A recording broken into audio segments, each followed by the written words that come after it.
the ongoing fallout of the war with Iran, and the mood turned sour at the Glastonbury Music Festival. It's Unholy. I'm Jonathan Friedland in London.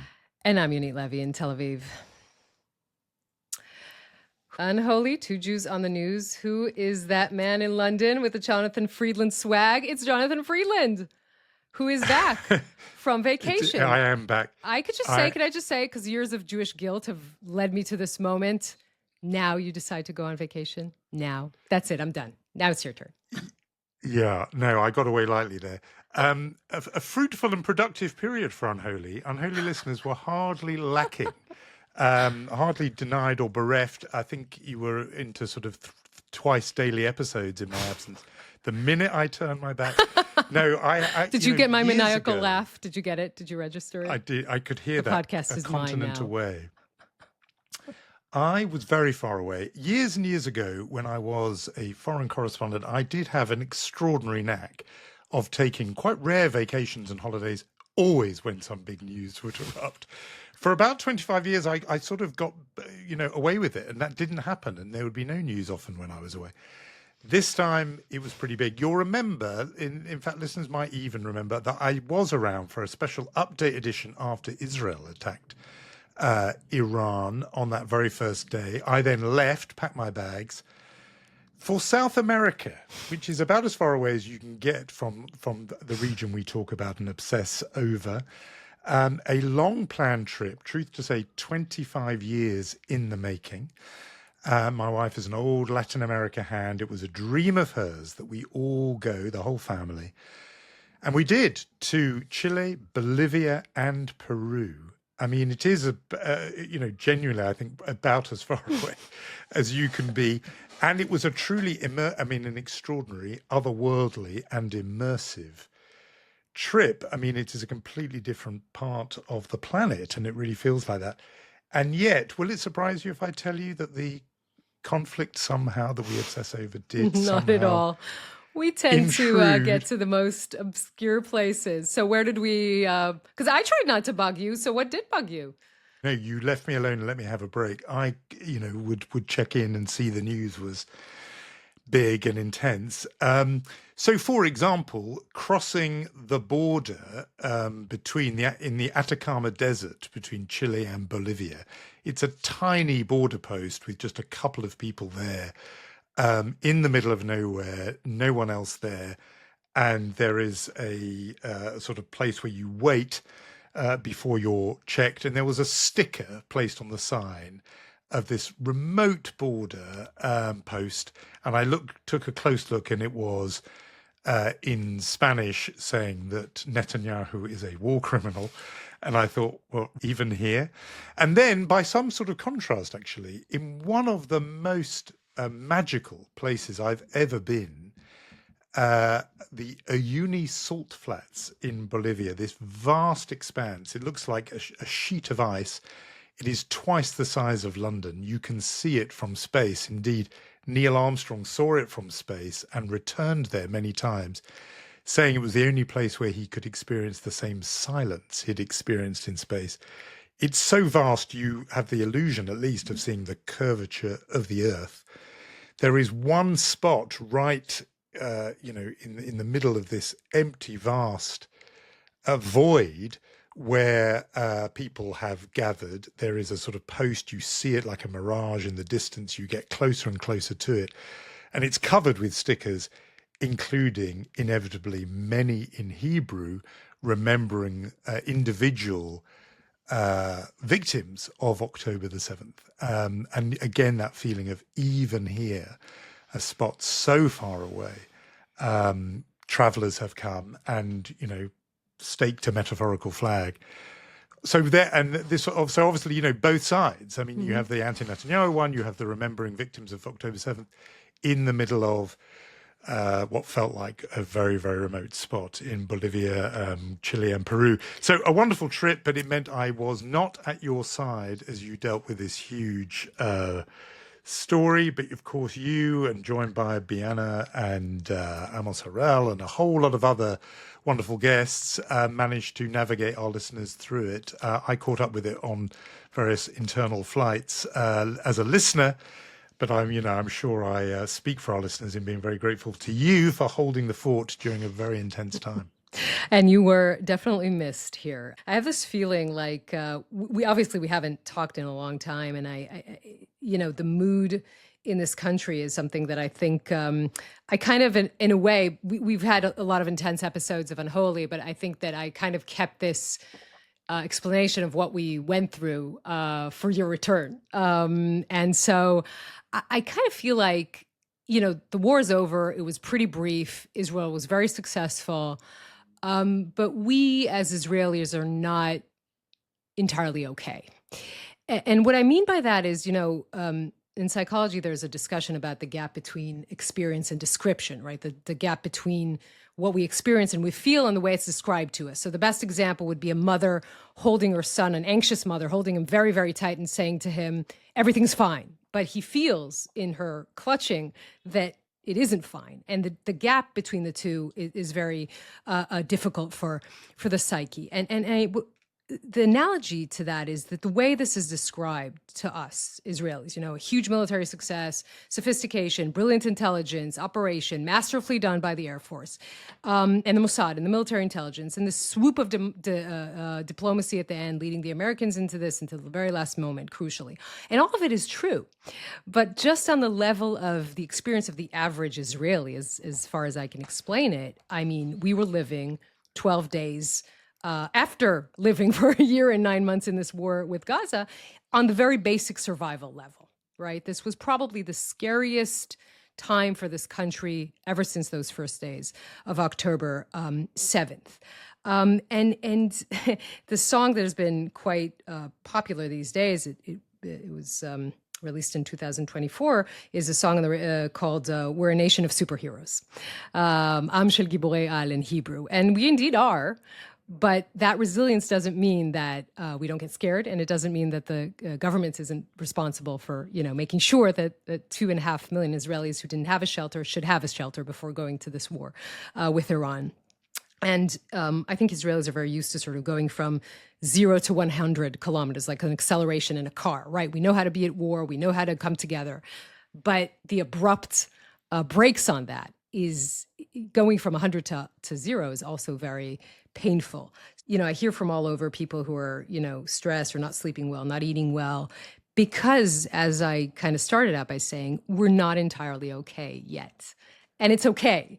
But that is how we live now. That is where we are right now. Yeah, that really resonates, I think, because one of the things I was thinking from afar was the idea that this was, a different kind of war, partly because, many missiles were getting through, they were hitting buildings, they were bringing devastation and death, that no Iron Dome is completely impervious or unbreachable, but that this was a war within a war, meaning it came on top of an ongoing war. And so a country that has not actually been able to sort of draw breath since October the 7th, and whose nerves are in shreds, was then having to deal with another one on top. And I agree, I did find something jarring about all the kind of quite, look, and I get it, the triumphalist talk about military acumen and so on.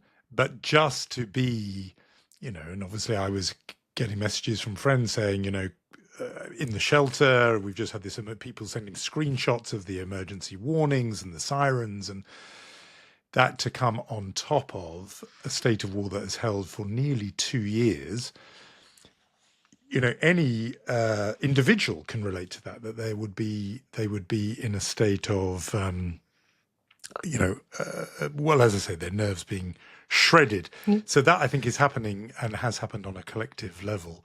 And I think it's important that you say it, because in some ways there is a sort of expectation of bravado and there is a kind of machismo about that resilient superhero narrative that nothing ever gets to us. We're going to talk more about the specifics of the 12-day war, as Donald Trump insists we call it, in a sort of nod to the 6-day war.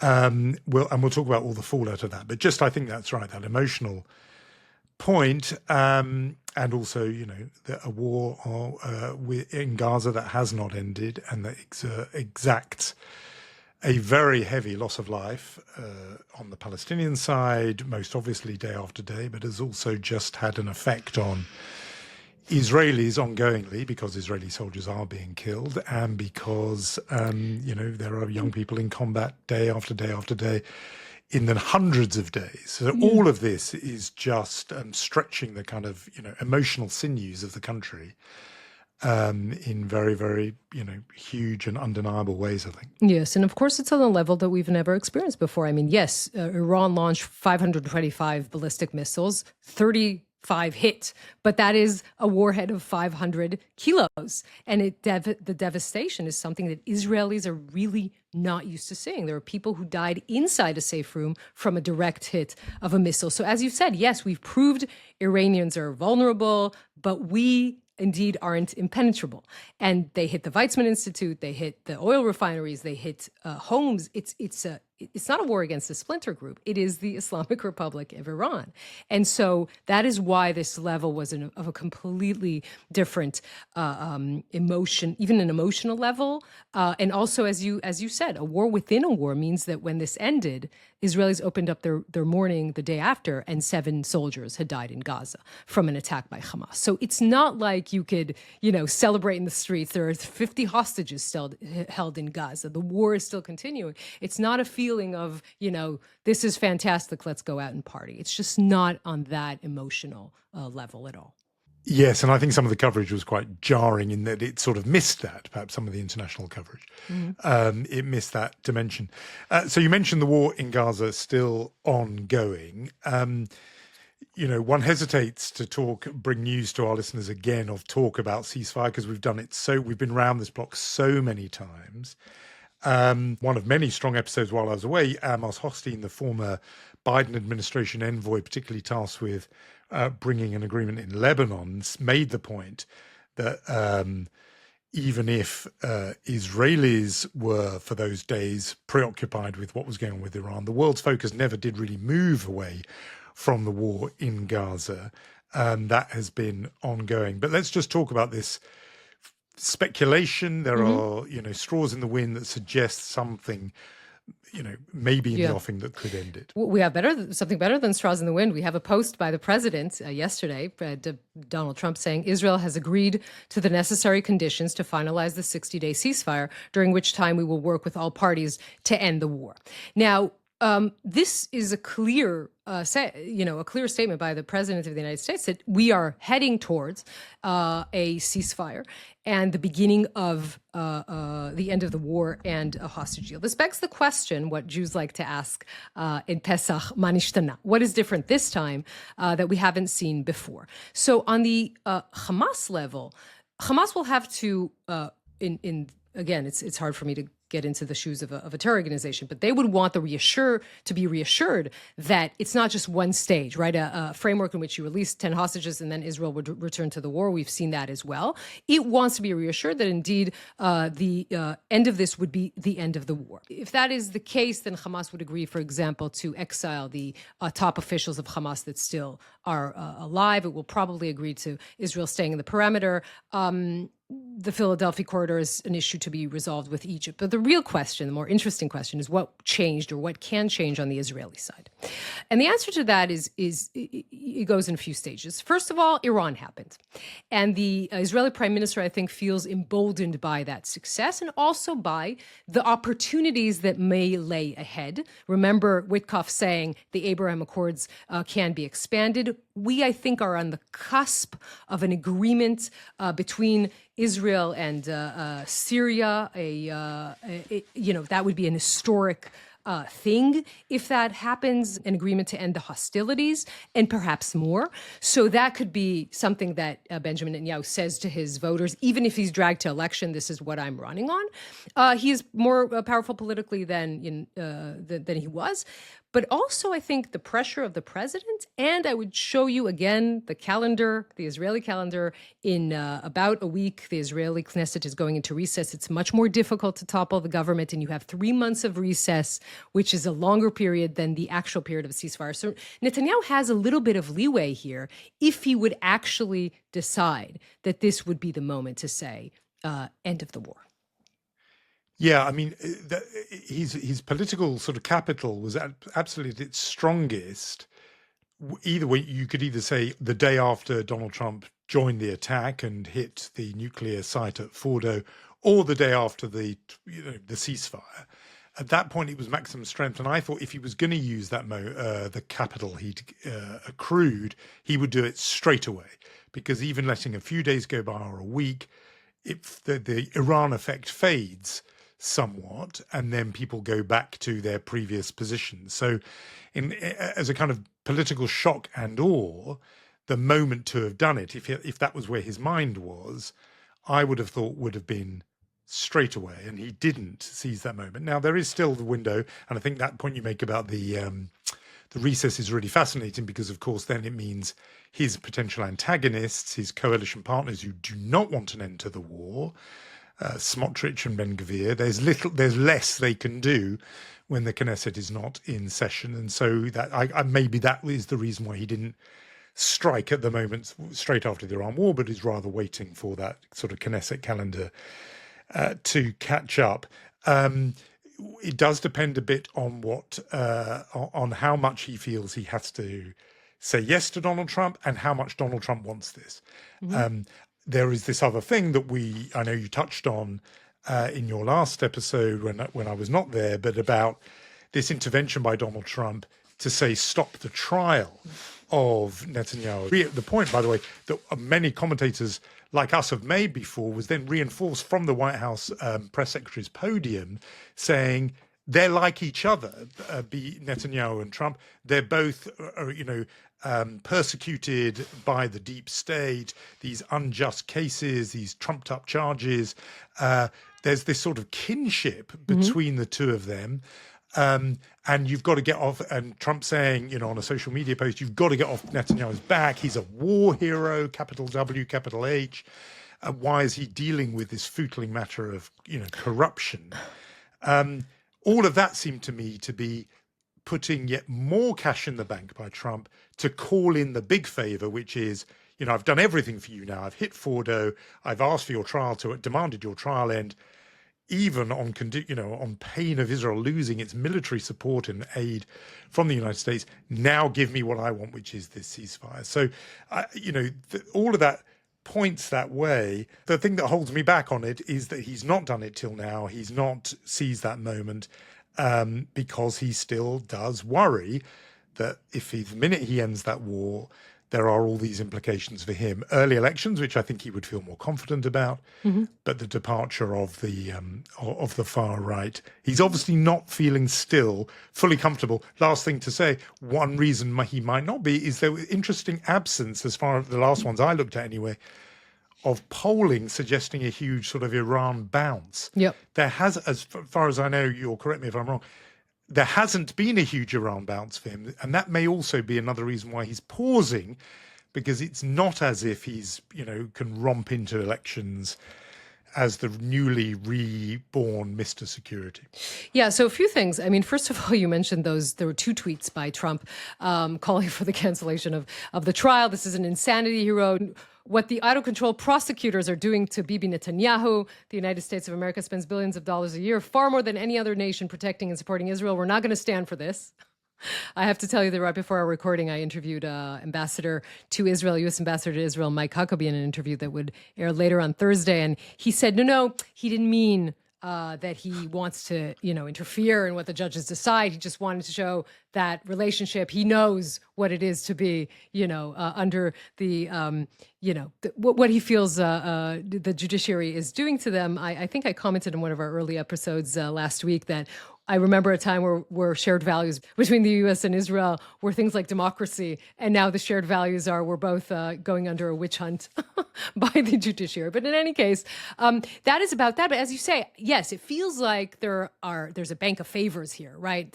Trump attacked Trudeau, and he wrote this tweet for Netanyahu, and he's supporting him in a way. You know, he's calling him to the White House the third time since Trump was inaugurated. So this is all, you know, these are major favors, and I think that the expectation is that Netanyahu will have to agree to the end of the war. It still has the 60-day sort of ceasefire, and we saw this already, the first stage and the second stage. But I think that if ever there was a point where we were close to this, I think that is where we are right now.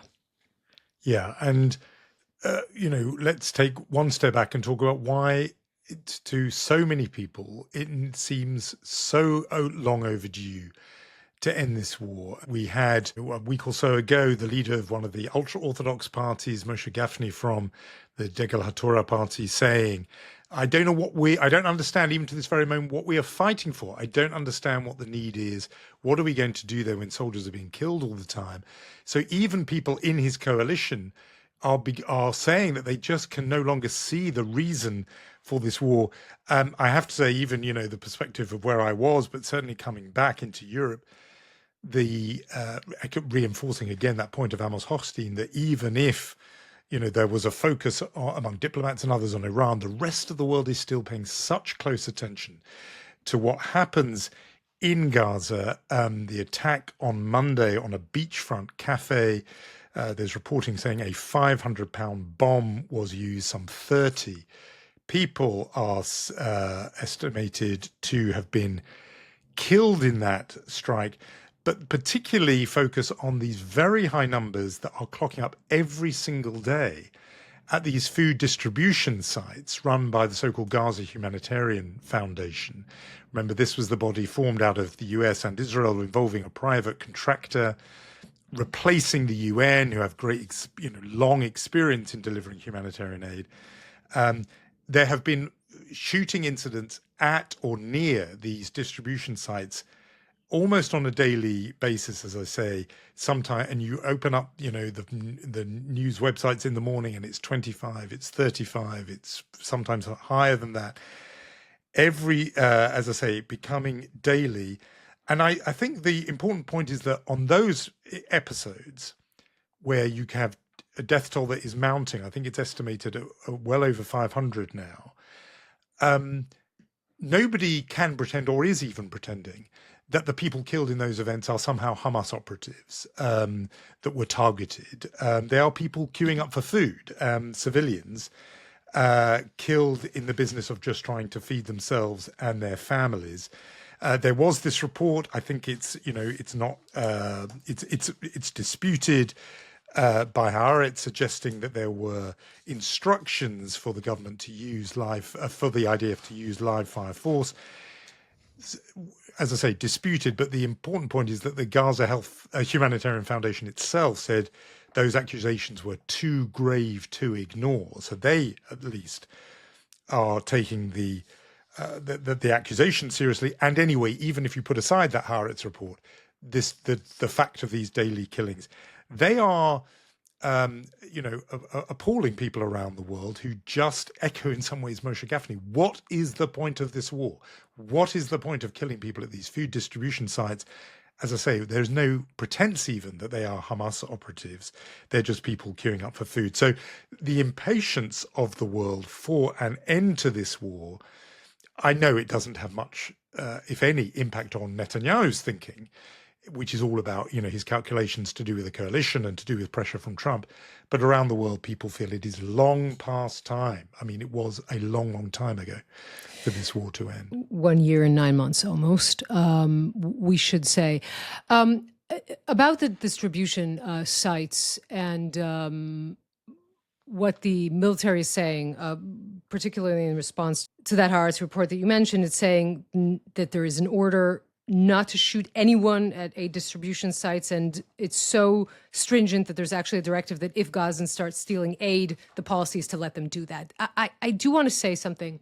It's obvious that that is what is going on there is chaos, is complete chaos for a lot of reasons. Hamas is shooting there because it wants not to have this. This is a danger to their own holding on the Gaza Strip. Israel has armed militias that they are also firing there. Obviously, the American contractors, and there's a big report by AP saying that also they are perhaps shooting there. And there's this report about what the military, which we should say the Israeli military is quite far from these distribution sites. That was the whole point. What I'm trying to say here actually is that you were right and I was wrong. I would just remember the date and time I said that, because you were very pessimistic about this, the Gaza Humanitarian Fund to begin with. And I was optimistic. I said on paper, if this had maybe started sooner on a larger scale, the idea of saying an American contractor can distribute food and the Israelis would sit, pretty far away, but would make sure that this is what is happening, would save the situation which Hamas is looting the trucks of food, selling it, with crazy prices to the population, and then buying more weapons with it. So again, on paper, it sounded like a good idea. Obviously, it's probably too little and too late. And at this point is just, chaos. And that is a very big problem. Again, I think we are looking at the beginning of the end of the war. But still, I think it's important to say at this point that this is where we are. By the way, this is a month in which Israel had 21 soldiers who were killed in Gaza. These are very high numbers relative to the months before that. This brings the number of soldiers since October 7th who died 881. That is a number that Israel is not used to. And more than 70% of the Israeli population want to end the war. Again, so does, if the chief of staff would have to recommend today to the government, he would say that the right thing to do is to end the war and bring back the hostages. So that is also, I think, important to remember in the context of where we are right now in the war. Yeah, and I'm grateful for what you say about the distribution sites. My point there, I had no sort of special insight. I mean, I was skeptical of this Gaza Humanitarian Foundation. I think it's headed up by an evangelical Christian activist. Delivering a humanitarian aid is a specialist field.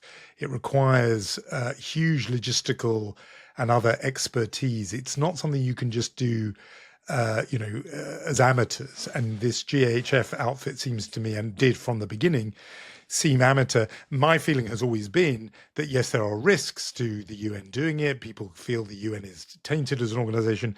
But when it comes to delivering essential supplies, you take those risks. It's better that even if there are abuses of that system and Hamas managed to get some of the food, it's better than starving a population. Those are the risks, the price you pay. So that's always been my view. But this other thing of these daily killings, so in other words, you're absolutely right to use the chaos, but it's a lethal and deadly chaos. That it's really sort of intolerable, and it is just the latest aspect. Yes, of the war. I would be just careful. I keep remembering that moment at the beginning of the war when all of the networks ran with 500 dead in Al-Ahli hospital because Israel struck the hospital, and then as a few hours went by, it was clear that it wasn't 500, it was perhaps 20, and it wasn't Israel, it was the Palestinian Islamic Jihad. So the numbers, I don't know. Again, because of the chaos, I don't know what the numbers are, but I agree that this is an idea that at the end of the day sounded much better on paper and looks very bad in reality. We should talk about Iran. As I say, I was watching it from afar. I had a few you enjoyed your observations. vacation, Jonathan. Yeah. I just don't feel like I did enough of the Jewish guilt thing. I really don't. I could have had a... No, I think the tacit version of the guilt trip is all the more powerful, actually. No, look, I had a few thoughts on it, besides the ones we talked about a country that living, on the edge for so long. Maybe born of sort of some kind of distance. I mean, the first one, I can't help but think that where we're left now is a very strange reversal of the last 30 years. So Netanyahu has been warning of the Iranian nuclear threat since the 90s, since even the early 90s. I think Jon Stewart and The Daily Show did a kind of mashup of all the times over the years, including 10 years ago, when he said Iran was days or weeks away from a nuclear bomb, which was obviously the immediate cause for the Israeli operation of June 2025. He's been saying this for so long.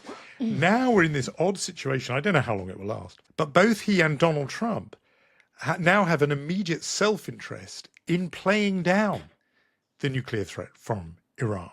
So you now have this odd situation where the IAEA, the International Nuclear Watchdog, and others are saying, well, Iran could develop a bomb within months.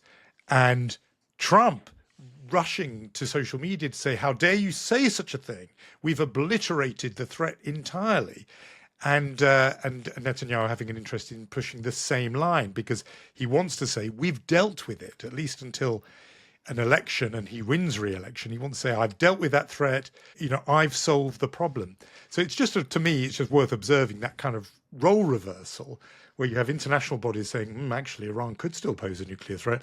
And Israel and Netanyahu, this long-time advocate of the other position, saying, no, that's not true. Problem has been solved.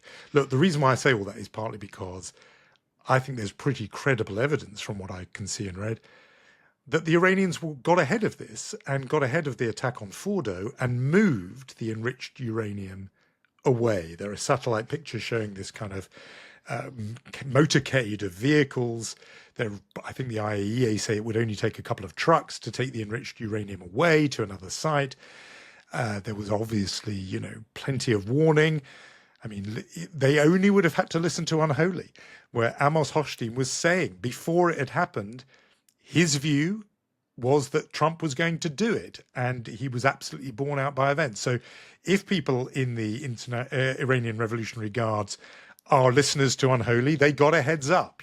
They had time. We have a few hundred listeners to each episode in Iran, by the way. I'm just saying. I don't know if you know this, but we do. I don't know if it's from the good guys or the bad guys, but they're listening. But they're listening. We don't want to shine too bright a light on those listeners. But no, I think there was warning there. So I've thought about that. The other point I would make, that's just a sort of operational point about the movement of vehicles and did they prepare for Fordo. Also, I'm not going to get into the sort of militaria of this, but as I understand it, what Trump did was almost the first stage of an attack if you were going to take out Fordo, which is these bunker buster bombs, which act as kind of drilling a shaft deep down into the mountain, down which you then drop further ordnance, which he didn't really do. So it was it's incomplete. I know he's spun it as, we obliterated the threat there. I'm not sure it's true. The last point is a sort of strategic point is, now of all times, would Dafka be the exact time the Iranians would move towards a nuclear bomb? Because both the US and Israeli leaders are in a position where they can't say, again, the Iranians pose a great threat, because their public position is they've dealt with it. And now you've seen that the Iranian parliament, I think, has just passed on this week, the first stage towards suspending cooperation with the nuclear watchdog, the IAEA. Thereby, they're moving their whole nuclear program into darkness. There was a degree of transparency and or oversight before. So now's the moment. They're under cover of darkness. You've got America and Israel saying, problem solved. If I were an Iranian keen on a nuclear bomb, now would be the time I would pursue it. So for all those reasons, the champagne remains very much uncorked as far as I'm concerned. And as I say, it's a strange kind of reversal where Netanyahu, of all people, is saying the threat is no longer there. You said the word Dafka and it made me think, I'm sorry I'm beginning with semantics here, but there's no actual translation in English for that word, is there? No, I love that word so really? much. Not really. But somebody once said that the word is kind of perversely, perhaps. You could use it perversely or paradoxically. I once read somebody trying to explain the word to an English speaker and said the best they could come up with was to quote Casablanca and say, of all the gin joints in all the bars in all the world, Dafka you had to walk into mine. And I quite like that. Oh, that is a very Jewish Casablanca. Okay, that was in parentheses. Now we'll go back to the serious conversation about Iran. Look, I'm holding on to what Amos Harel said in the episode, one of the update episodes we did during the 2 weeks of the war. And he said, I can hold two thoughts in my head, that it was the right thing to do to attack Iran and that I don't trust Netanyahu, which means I'm putting aside for a moment, if I can, the Netanyahu and the Trump. of this story. And I want to look at, again, from many conversations with intelligence operators, with people in the defense echelon here and overseas, and to show and to talk about what has been achieved here. Because I do think it's a remarkable thing, and we need to pause on that, notwithstanding what I started the show with of the mood. The attack on the Iranian nuclear program was done on several levels. The levels of the scientists, i.e. the knowledge, the levels of the facilities that were hurt badly, whatever you think of or don't yet know about Fordo, but the point is that it was hit badly. The actual, uranium, which we also know that parts of it were hit. And of course, the ballistic missile program, which at the end of the day, you need to put the material on a missile. And so all of that has been badly hit. I think that's not disputed. When the Pentagon says that the Iranian nuclear program was degraded by 1 to 2 years, it also says the facilities have been obliterated. I think someone there wanted to make sure they're using the same word that the president used. That, in a way, doesn't contradict the fact that the head of the IAEA, Grossi, is saying that Iran might try and enrich uranium again in a few months. Because obviously this is where Iran is heading. Now, the control that obviously Israel has over the intelligence of what Iran is trying to do is such that I hope that when Iran tries to do that, Israel will still have a free hand, or better yet, an agreement that Iran will allow for this enriched uranium, the 400 kilos that still exist, to be moved out of Iran. We can only hope. The point is, I think, that when we assess what has been done to Iran and to its regime, I think it's important to zoom out a little bit, Jonathan, because we have been talking about Gaza and we've been talking about Iran. Look, we know that the plan made by Iran was to, at the end of the day, annihilate Israel. Not as an abstract, not as something that might happen one day. This was their plan. The plan was to have a ring of fire, and to have Hezbollah, and to have Hamas, and to have Iran's ballistic missiles themselves. One of Israel's top officials once said to me, if they have 9,000 ballistic missiles, they don't need a nuclear bomb because that's enough to annihilate Israel.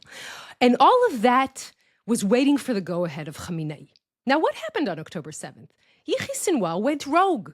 He ran with a plan first, and he expected Hezbollah to join in, and he expected Iran to join in, and they didn't. Now, we look 1 year and 9 months into the future, and we say, yes, Israel suffered a cataclysmic attack that is far from getting over on October 7th. But Hezbollah has been deeply hurt. Iran has been deeply hurt. Syria is a different Syria than it used to be. And Israel is probably much safer than it was on October 8th. So, I think that is really important because you and I both know that if this plan had got the go-ahead from Khamenei, and I don't want to sound morbid, but probably there's a big chance whether or not we would have this conversation today.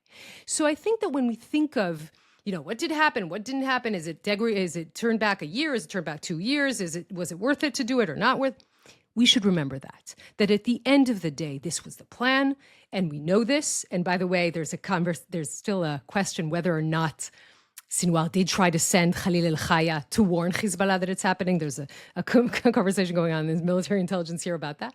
The fact is that this is what Iran was planning, and I think that was completely thwarted. So is the Middle East safer? Yes. Is Israel safer? Yes. Will Iran never try to enrich uranium again? I don't know how to answer that. Yeah, no, I think that's a good corrective and good, useful assessment. Absolutely. I was taking as read that Iran does have, existential designs on Israel, as has said so explicitly. And of course, you wanted a weakened Iran. And over the last 2 years, and this is why Sinwar's move, besides being heinous and immoral, was so wrong-headed, was it absolutely backfired for his own cause, because the so-called, axis of resistance, the ring of fire, whatever, is reduced to ashes after what's happened. And, the top of our conversation talking about the possibility that Syria, let's pause on just the idea of it, could be next to normalize relations with Israel. It's huge. And so all those assets that Iran had before, the Assad regime, Hezbollah, Hamas, the Houthis are still there, but weakened. So that's obviously huge. I suppose my point about all of this is once that had happened, you had two ways to go.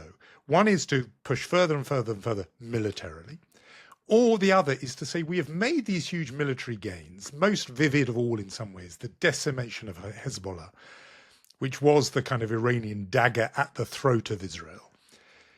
Now let's convert them into political, diplomatic, strategic wins. Mm-hmm. And it seems to me that Israel in the era of Netanyahu just cannot make that move. It does these spectacular military breakthroughs and triumphs, but never seizes then the moment to turn that into something lasting and political and diplomatic. And I think actually, again, mentioning him many times, but your interview with Hosni brought that out, that he wants to see that. And so I've worried that Israel is in the Netanyahu era, and we're talking about, 17 years of him being prime minister, but also spanning so many decades. That old line about to a man with a hammer, everything looks like a nail. That Israel has got into that mindset under him, that there is only force, that force is the only language, and that once it's done its job, the planners, the strategists don't know what to do next. And so in a way, the absence of a move on Gaza straight afterwards is part of that. It's not saying we have now reshaped this region. Now is the moment to strike with a very big, bold initiative that would normalize Israel's place in this region while our enemies are at their absolute weakest. That would be the strategic vision. You just don't hear that talk from Netanyahu.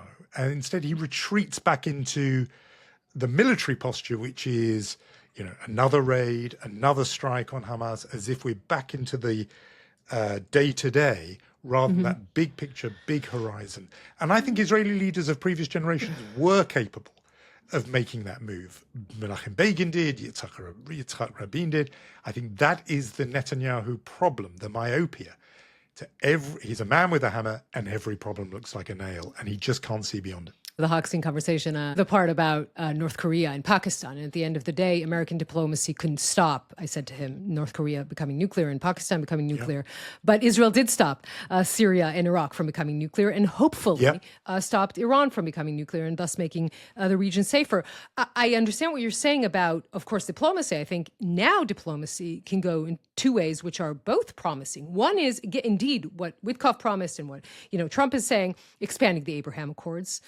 The Syrian option, the Saudi Arabia option, who knows, the Lebanon option. I mean, things are pretty mind-boggling. And if so, it is the really a changing of the real new Middle East, what Shimon Peres was talking about now in a way happening. The other thing to talk about is a track with Iran, is to say, okay, now we've done this. Now come back to the negotiation table. There are reports that might happen next week. I don't know how credible they are.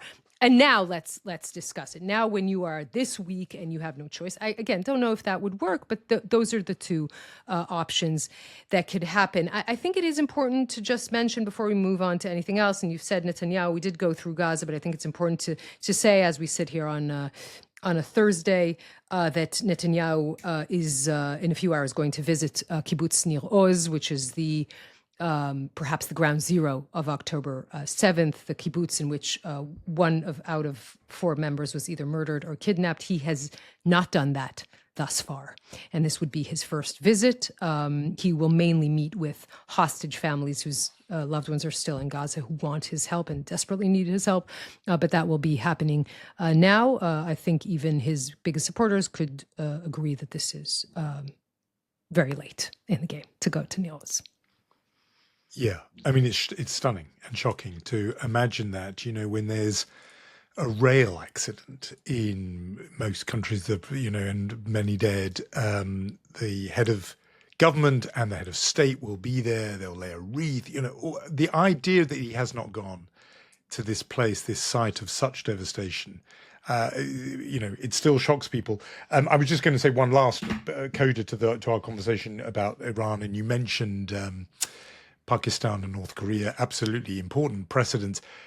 The dafka of that is that actually that can only incentivize those hardliners in Iran who want a nuclear bomb even more, because the argument they would make is we need to be like North Korea and Pakistan, where once you've got a nuclear bomb, no one dares touch you. That's the North Korea versus. I wrote a piece about this, a column saying that there's the North Korea-Libya choice, which is Libya disarmed after the Iraq War. Look what happened to Colonel Gaddafi.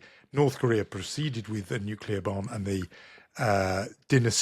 ruling dynasty there remains untouched. So I just think there are some who are motivated, even more incentivized before, but we can go round and round. Yeah, I just want to make an interesting point to question that's interesting if you can hold the argument from both ends and say, on the one hand, oh, look, you really didn't do that much. In a few months, they could enrich uranium, but also say, oh, now that you did it, they're going to rush to enrich uranium. It's a bit of I think, a logical loophole in saying both things at the same time. Just making that observation. No, I think they're completely consistent, which is you've incentivized them to do it, and the IAEA say they could start. You think they weren't incentivized before, but yeah. No, they certainly were. But I think we know there's an argument inside Tehran between nuclear hardliners and others, and I think one side will have been strengthened by this. But look, of course, if the ability has been set back by a substantial period, that's obviously only a good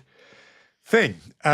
We have more even than we should discuss. Look at this. Didn't you miss Unholy? I can tell you missed Unholy. I'm going through the lineup. There's even more to talk about.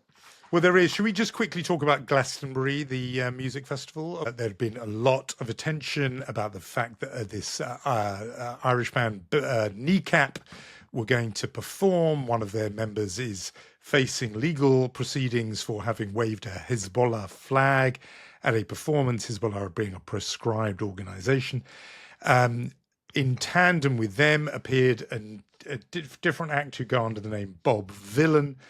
Great desecration of the name of the real Bob Dylan. We've talked about him on the podcast before, I think with David Remnick, one of the great Jewish artists of our time. But anyway, Bob Vylan, rather different, a sort of punk / rap band. The frontman of that outfit led a chant at Glastonbury, first of all chanting "Free, Free Palestine," which turned into "Death, Death, Death to the IDF."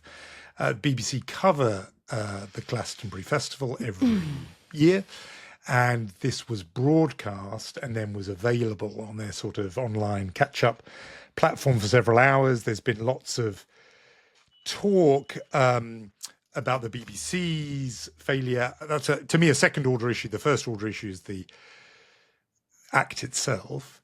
The two things I would say. I think people have been looking in some ways in the wrong place in two ways. First, huge attention on this chant, "Death to the IDF," and I understand completely why. And then some people trying to defend him, the performer, by saying, look, he's talking about the IDF, he's not talking about all Israelis, he's not talking about Jews. In his same performance, this guy talked about having, and used a whole lot of expletives, which I obviously won't repeat, but he talked about having worked for Zionists and discovering that someone he worked for was a Zionist. And, one commentator in the British papers here said, oh, this would be a Methodist Zionist, would it?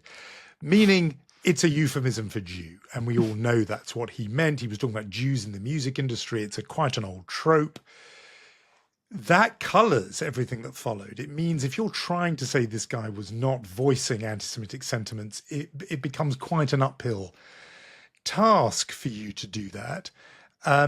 Second, I think the focus has been on him, whereas my focus is more, and my worry is those who chanted along with him. Mm-hmm. That it was so easy to get a crowd at a music festival to chant for death. There are many, many people who would have been appalled in the summer of 2022 by the Russian invasion of Ukraine. Would they have joined in a chant demanding death to Russian soldiers? Or would they have thought, hang on, we're a music festival. We believe in peace and love and harmony and an end to war rather than chanting for death. People have made the point that this goes to this way in which the Israel-Gaza conflict is treated in just different ways and on a different level and a different plane from any other. And the last thing to say on this, I think, is that this was a music festival. And a lot of the anger that has greeted this performance by Bob Vylan and this chant is, I think, on the Jewish community side, is partly informed by the fact that the music industry all but remained silent after the attack on the Nova Music Festival, which was in some ways the first event of the heinous events of October the 7th, that so many young people, just like the crowd at Glastonbury, enjoying an experience that was meant to be just like Glastonbury, were gunned down. And the music business as a whole kind of said nothing. Mm-hmm. And, you know, I know that Bono of U2 made a few remarks at a performance he did, but mainly no one really said anything, as if it's not really a normal music festival because they're Israeli.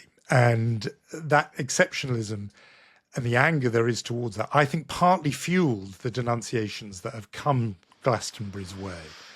So a few things there about what is a pretty ugly episode. I mean, I want to pick up what you ended with which I think is a major point. 364 Israelis were murdered in the Nova Festival on October 7th. It is the biggest massacre at a music festival in the history of humankind. And when you go there, it's like hallowed ground. It's sacred. You go and you see the names and the faces and the ages, and they're all so young, and they just wanted to celebrate music and love and life.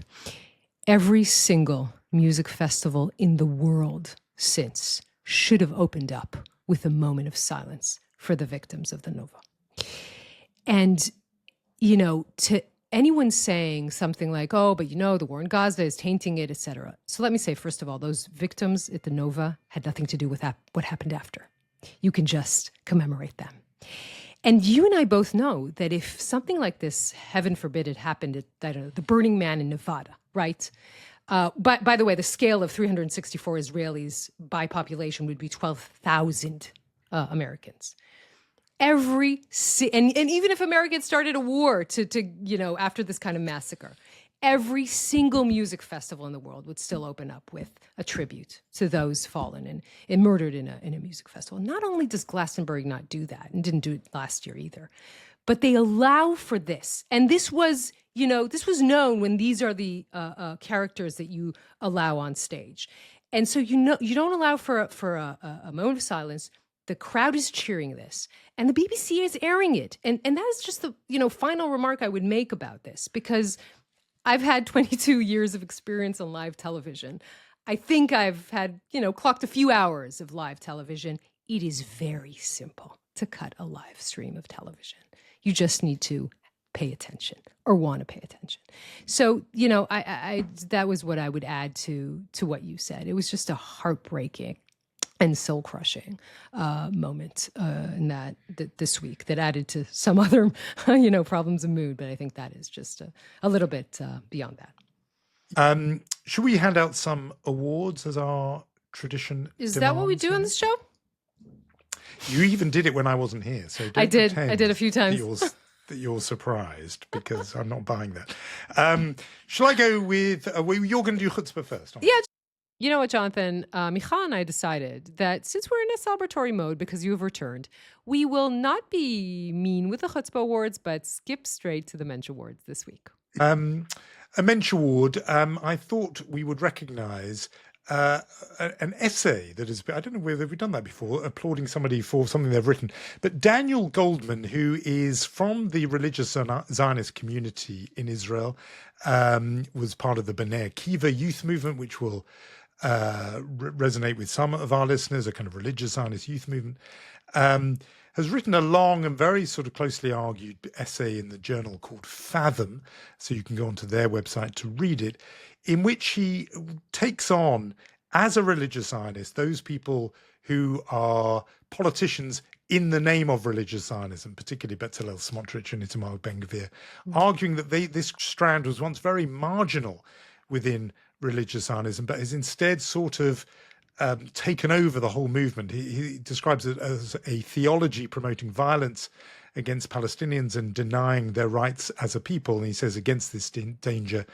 an alternative exists. We need to study it and promote it. He's trying to reclaim religious Zionism as it was understood many decades before, often quite a moderating influence in Israeli politics, long before it became associated with, the extreme settler movement and the likes of Ben Gvir and Smotrich, and saying that there's a counter tradition there that is for equality, respect, and for peace. And so, a shout out to Daniel Goldman for making this maybe the first step on a very long road, but that movement can't be written off. There are many people around the world who are both Zionist and religious. Yes. And the effort to reclaim that for a way, take it out, wrest it from the grip of the likes of Smotrich and Ben Gvir, I think is an admirable one. And so a mensch nomination for Daniel Goldman. Yeah, I'll add to that an organization called Bnei Avraham, the Sons of Abraham, which are also religious Zionists. And what they do is they come to Palestinian villages in the West Bank, and they protect the Palestinians or the Bedouins from attacks of very extreme anarchist settlers who try to, burn the fields or do anything to that. And I think that is also a part of, obviously, when we say religious Zionism, a huge group has many different shades. And, I think that it's important to point out that there are those liberal sides, the more extreme sides. And I think that is a very worthy mensch nominee. It's very good to have you back. And good, by the way, that you've mentioned, because we didn't get time for it. And we must talk about it in a future episode, perhaps. These episodes on the West Bank of settler violence, and indeed settlers turning their violence towards the soldiers, the very IDF that is there to protect them. We'll come back to that for a fuller discussion in a future episode, I'm sure. We will indeed. We will say our thank you to Michal Porat and say it's very good to have you back, Johnny Friedland. Next week, you're still here, I think, not going to another vacation or anything, right? Yeah, no, I'm not going to some remote spot on the other side of the globe. I am strictly going to be tied here, to the chair. Back in the chair, and good to be back. And thank you, Yonit, again for holding the fort in my 2-week, even if it felt slightly longer, absence.